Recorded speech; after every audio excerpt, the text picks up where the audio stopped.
Buenas tardes. El día de hoy vamos a presentar cómo tomar una muestra de urocultivo de un paciente con sonda vesical.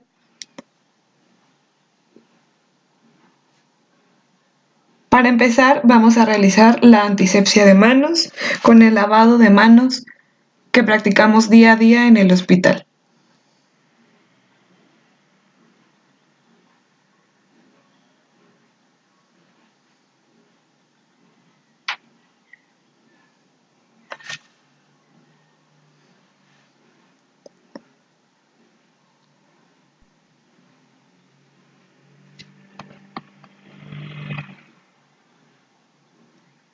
Posteriormente debemos presentarnos con el paciente o la paciente y explicarle cuáles van a ser los procedimientos a realizar, sin olvidar pedir su consentimiento.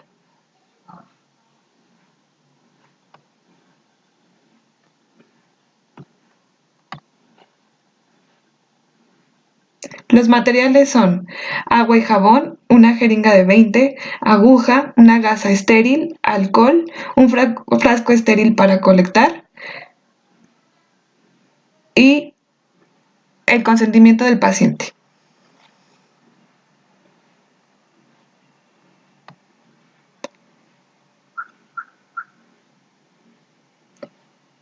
Empezaremos por tener listo el frasco para colección de la muestra. Recordemos que debe ser un frasco estéril.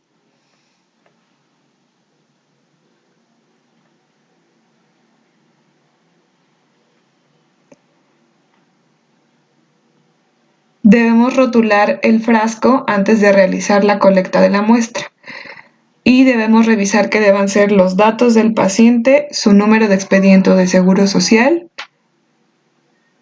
su cama y su servicio tratante.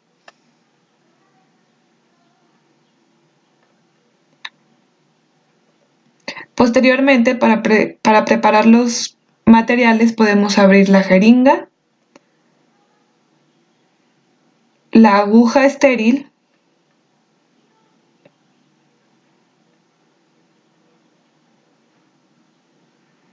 la colocamos en la jeringa,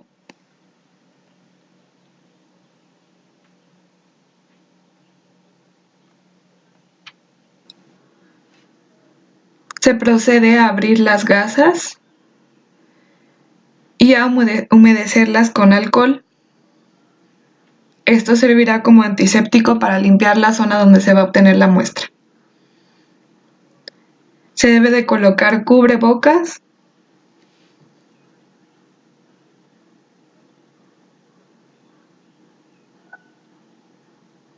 y lentes.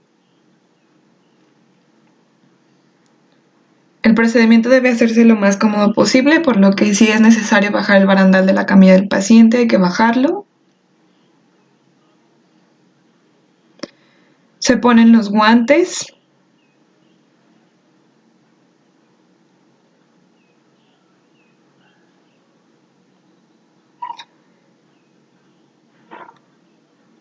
Se debe de poner el seguro de la bolsa recolectora y en el tercio distal se debe limpiar con una gasa humedecida en alcohol y dejar secar completamente.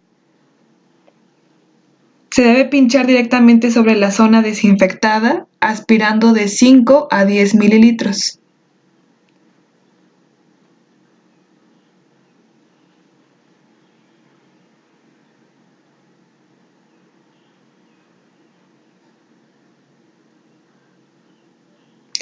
Se debe vertir la orina en un recipiente estéril que previamente ya identificamos con los datos del paciente.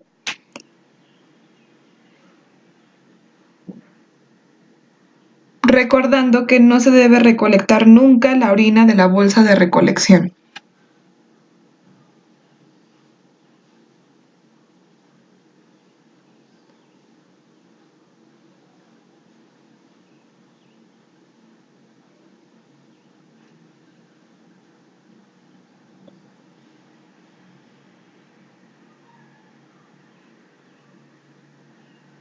Se desecha el material con el que se obtuvo la muestra, se tapa bien el frasco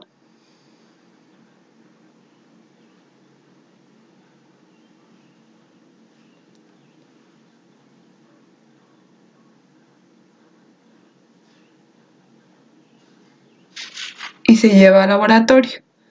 Se puede despinzar la sonda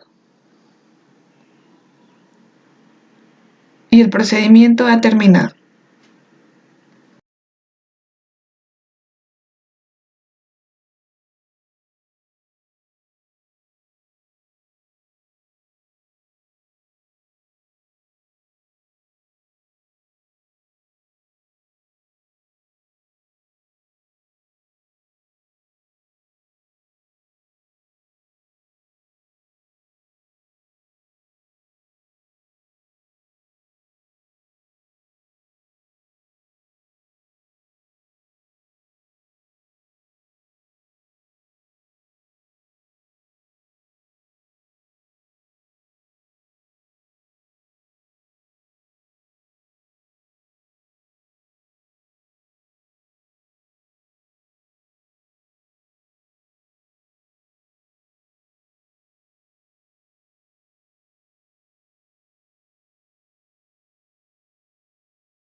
Tardes. El día de hoy veremos cómo realizar una muestra de secreción bronquial. Los requerimientos son una trampa de Luken, gasas, unas ondas de succión para un paciente con ventilación asistida.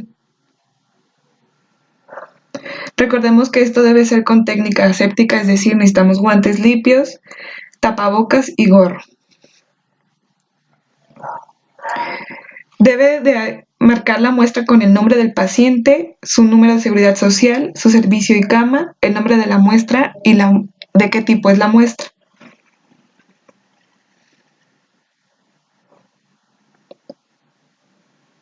Se debe de limpiar la punta de la sonda de succión, ya que ésta puede estar colonizada.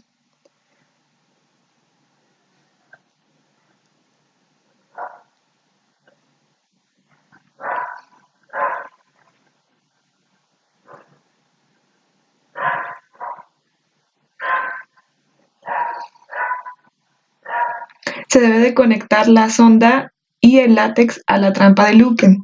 Si no contamos con una trampa de Luken, podemos utilizar una sonda de succión, la cual después la secreción la pasaremos a un frasco estéril de boca ancha.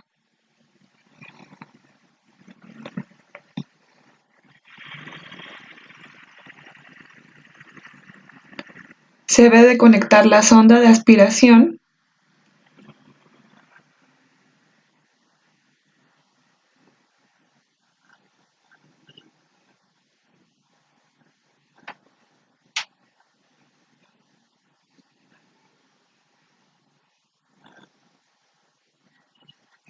se debe de quitar el seguro de la sonda y comenzar a aspirar.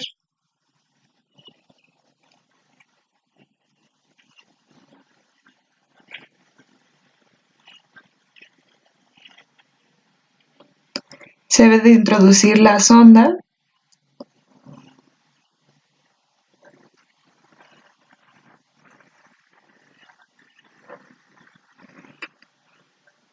y sacarla poco a poco para no causarle un reflejo vasovagal al paciente.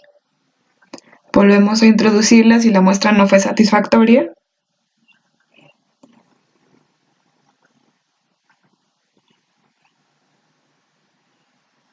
Y volvemos a sacarla lentamente. Se puede volver a introducir una tercera vez.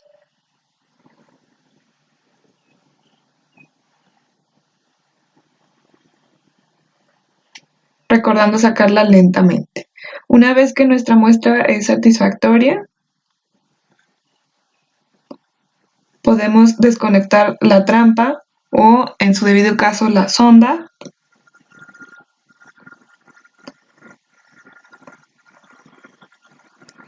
Se debe de tapar con el tubo más largo la otra entrada de la trampa o, en todo caso, tapar con una tapa de rosca el frasco.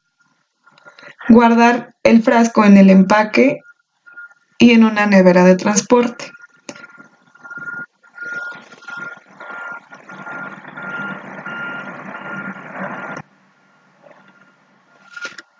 Y el procedimiento se da por terminado.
Toma de muestra de líquido cefalorraquídeo.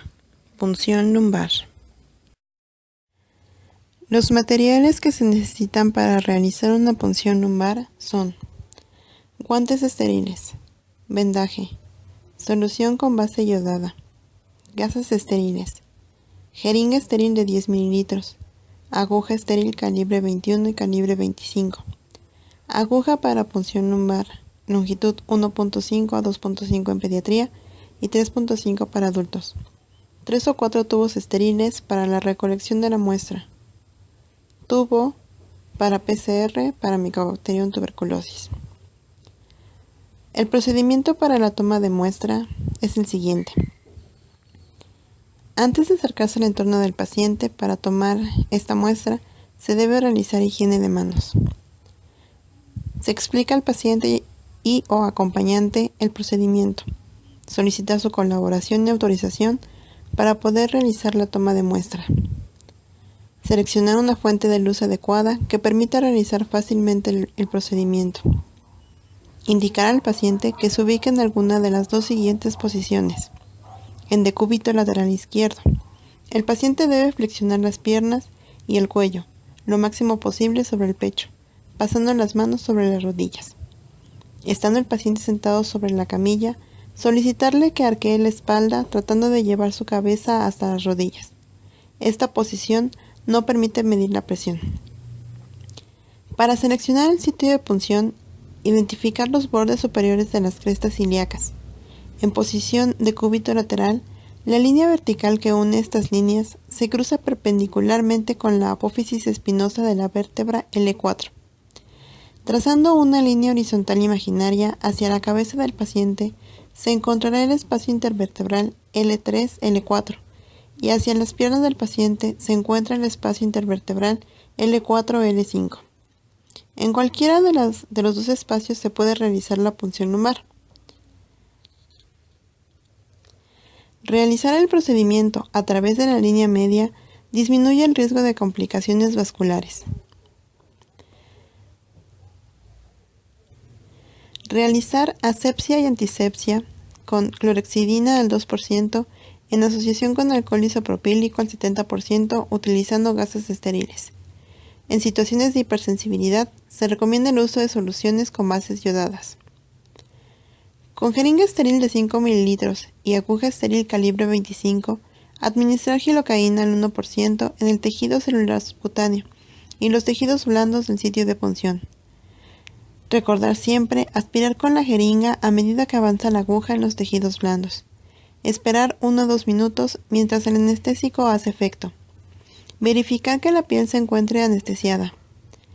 Con aguja para punción lumbar de calibre 22, para disminuir el riesgo de dolor de cabeza pospunción, introducir lentamente la aguja a través del espacio intervertebral por la línea media con un ángulo de 15 grados en posición cefálica. La aguja debe traspasar la piel, el tejido celular subcutáneo, el ligamento supraespinoso, el ligamento interespinoso, ligamento amarillo, el espacio epidural, la dura madre y la aracnoides antes de llegar al espacio subaracnoideo. Retirar cuidadosamente la guía del catéter y verificar la salida del líquido cefalorraquídeo. Conectar con cuidado el manómetro y medir la presión de apertura del líquido cefalorraquídeo. Recolectar en los tubos estériles la cantidad de líquido cefalorraquídeo necesaria para los estudios solicitados. Colocar nuevamente la guía en el catéter y cuidadosamente retirar la aguja. Cubrir el sitio de punción con un vendaje estéril. Indicar al paciente que permanezca en reposo por 1 hora en decúbito. El transporte de las muestras hasta el laboratorio debe realizarse lo más pronto posible, idealmente dentro de los primeros 15 minutos y máximo 2 horas después de tomadas las muestras, manteniéndose a temperatura ambiente. Es muy importante especificar claramente las determinaciones que se solicitan: bacterias convencionales, micobacterias, virus, hongos o parásitos. Para el estudio de bacterias o virus habituales se necesita 1 mililitro en cada caso, y si además deben investigarse hongos o micobacterias, es necesario disponer de 2 mililitros adicionales para cada uno de estos estudios, e idealmente llegar a los 10 mililitros en total. El examen macroscópico del líquido cefalorraquídeo permite observar el color, la turbidez y la presencia de depósitos y coágulos. El líquido cefalorraquídeo de pacientes con meningitis bacteriana aguda tiene habitualmente un aspecto turbio o purulento, y la presión de salida es elevada. El recuento celular muestra la presencia de leucocitos en número variable, pero habitualmente cercano a las 1000 células, con un predominio de los polimorfonucleares. La meningitis por Listeria monocytogenes constituye una excepción a esta regla, ya que lo más frecuente es que se presente con un líquido cefalorraquídeo claro o ligeramente opalescente, con menos de 1000 células y con un porcentaje significativo, en ocasiones predominante, de linfocitos. El recuento de proteínas es elevado, habitualmente entre 1 y 5 gramos por litro, y la concentración de glucosa está disminuida en alrededor del 65% de los casos. Valores normales de 40 miligramos por decilitro o aproximadamente el 40% de la glucemia simultánea. Toma de muestras de piel y tejidos blandos. Las infecciones de piel y tejidos blandos son aquellas que incluyen toda la piel, anexos cutáneos, tejido celular subcutáneo, fascias y músculo estriado. La pérdida de integridad de la piel favorece la colonización del tejido celular subcutáneo y se convierte en un microambiente nutritivo para la colonización y proliferación de microorganismos. Los microorganismos pueden formar parte de la flora normal, como son las especies de Corynebacterium, Staphylococcus coagulasa negativo, especies de micrococos y aerococos. Los microorganismos patógenos abarcan Streptococcus beta hemolíticos, Staphylococcus aureus, especies de enterococos, Bacillus anthracis, Pseudomonas aeruginosa y anaerobios, como bacteroides, Prevotella, entre otros. Idealmente se debe de tomar la muestra antes de iniciar la terapia antibiótica empírica de aquellas lesiones que presenten signos clínicos de infección. La toma de muestras se puede tomar por herida abierta, herida cerrada o biopsia o curetaje. La toma de muestras en herida abierta es un método conveniente por su facilidad y baja invasividad. Su utilidad es cuestionada por la técnica de asepsia y antisepsia de la piel antes de tomar la muestra y porque se considera que la microbiota superficial es comensal y no es realmente la causante de la infección. En todos los procedimientos de toma de muestra, se debe de explicar el procedimiento al paciente, realizar higiene de manos, vestir con elementos de protección y guantes no estériles para realizar la asepsia y antisepsia del área circundante de la herida con gluconato de clorhexidina en asociación con alcohol isopropílico al 70%. Posteriormente, para la toma de muestras de herida abierta, se debe de debridar la superficie de la herida con solución salina para eliminar el tejido necrótico. Después, lavar con solución salina estéril y para este procedimiento se necesitan 2 hisopos. Posterior al lavado, se realiza un cambio de guantes a guantes estériles y se muestrea con el primer hisopo un área de 1 centímetro de tejido celular subcutáneo en el borde o en la base de la lesión, evitando frotar con fuerza para que no sangre la herida. En heridas secas, se impregna el hisopo con solución salina estéril para la toma de muestra. Con el primer hisopo se inoculan los medios de transporte si están disponibles. Si no, se coloca en un tubo estéril y se envía al laboratorio. Con el segundo hisopo, se realiza un extendido en lámina de vidrio para tinción de Gram, se deja secar y se rotula para enviar al laboratorio. En la toma de muestras de herida cerrada, esta se va a encontrar indicada cuando clínicamente se identifica la presencia de colecciones líquidas en piel intacta. También se encuentra indicada en casos de heridas quirúrgicas o colecciones que se encuentran adyacentes a heridas abiertas cubiertas con detritus celulares. Posterior al lavado de la herida, se selecciona el área de piel intacta y se realiza punción con jeringa. Una vez en el interior, se aspira el material. Posteriormente, se retira la aguja y la jeringa de la lesión. Se debe de eliminar el aire contenido en la jeringa y se inocula el contenido en los medios de transporte requeridos para los diferentes cultivos que serán solicitados. Se rotula la muestra con el nombre y número de identificación del paciente y se envía al laboratorio para su estudio. El último método es por biopsia o curetaje. En este, el tejido obtenido asépticamente es diluido y cultivado en medios selectivos y no selectivos para proveer información cualitativa y cuantitativa. En sospecha de heridas por quemadura, las muestras obtenidas por biopsia son las más utilizadas. Posterior al lavado de la herida y colocación de guantes estériles, se coloca un campo quirúrgico estéril. Se infiltra con 2 a 3 mililitros de lidocaína en el sitio elegido y se realizan 2 incisiones perpendiculares a la lesión de 1.5 a 2 centímetros de longitud, que deben de comprometer tejido celular subcutáneo y deben estar separadas por 1 a 1.5 centímetros. El corte debe contener tejido de apariencia normal y tejido comprometido. Con una pinza se levanta el tejido obtenido y con el bisturí se desprende la biopsia. Se coloca la biopsia en gasa estéril impregnada en solución salina y se deposita en un frasco estéril de boca ancha.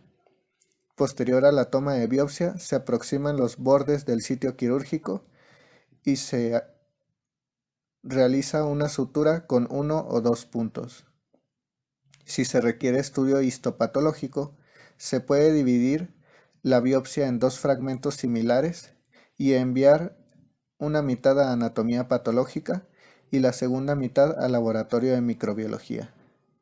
Las muestras se rotulan con nombre y número del paciente y posteriormente se envían al laboratorio.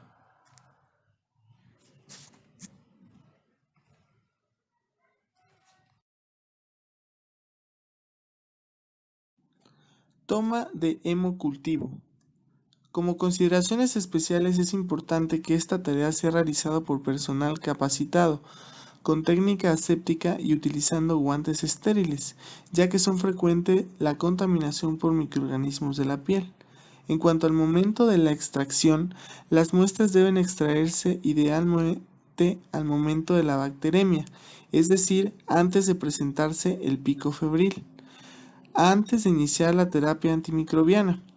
Y en pacientes que estén recibiendo esta terapia, las muestras deben tomarse en el momento de menor concentración sanguínea del antimicrobiano. En cuanto al lugar y la frecuencia de la extracción, se recomienda que sea en 2 sitios diferentes separados por al menos 30 minutos de obtención. En caso de urgencia, las muestras pueden obtenerse a menor intervalo de tiempo, pero siempre en sitios anatómicos diferentes. En cuanto a los recursos materiales, necesitamos un recipiente, una liga o compresor, un paño estéril, jeringas y agujas de punción, guantes desechables, estériles, gasas estériles, los frascos de hemocultivo y una solución para desinfección. El primer paso es la preparación de la piel. Una vez identificado el vaso que se va a intervenir, se debe lavar la piel de la zona con agua y jabón. Después se colocan los 2 pares de guantes y con isodine, con gasas empapadas con isodine, se fricciona la zona de punción en forma concéntrica. Posteriormente se descolocan los primeros guantes y se procede a extraer la muestra. Posteriormente se procede a la inoculación de los viales, los cuales se deben descontaminar en la zona del tapón de goma con solución puede ser con alcohol al 70% y se inocula con el volumen de acuerdo a la edad. En adultos puede ser 10 mililitros, en niños de 2 a 12 años de 3 a 5 mililitros, en lactantes de 2 a 3 mililitros y en recién nacidos de 1 a 2 mililitros. En cuanto al número de muestras, es suficiente tomar 2 muestras de 2 sitios diferentes y solamente en algunos casos como endocarditis podemos tomar más muestras, pero con 2 de 2 sitios diferentes es suficiente. En cuanto a la manutención y transporte de las muestras tomadas, estas se deben transportar a temperatura ambiente y enviar de inmediato al laboratorio para su procedimiento. Nunca se deben refrigerar.